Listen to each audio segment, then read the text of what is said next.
where the magnetic field is B, also a vector, what is the magnitude of the magnetic force the particle experiences?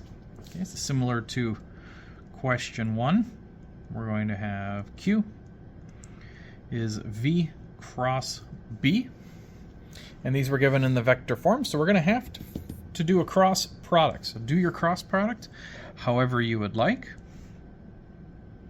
Okay, I like to do my cross products as x, y, z, and then I just repeat x, y, z, and I'll write them out. So velocity here is 2. I like to use the x, y, z hat. In here they give it to you as the I, j, k hat. That's totally acceptable as well. We have a 2, a -4, and a +1. And then I'm just going to repeat it over here. 2, -4, +1. And then the B field here looks like a +1, a +2, and a -1.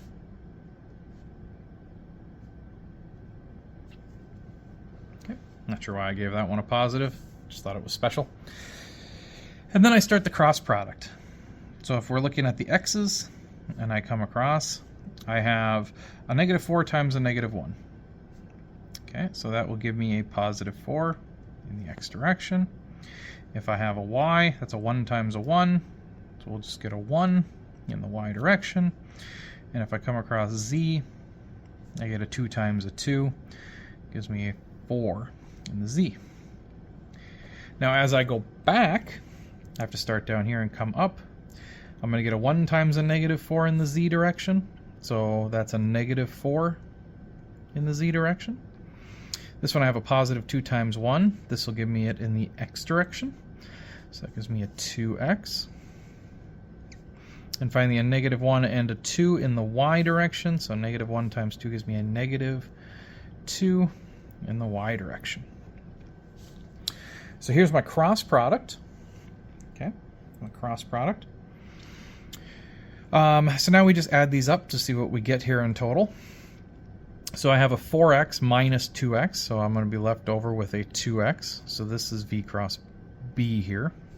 I'm going to have a 2x. In the y's, I have a 1 minus a -2.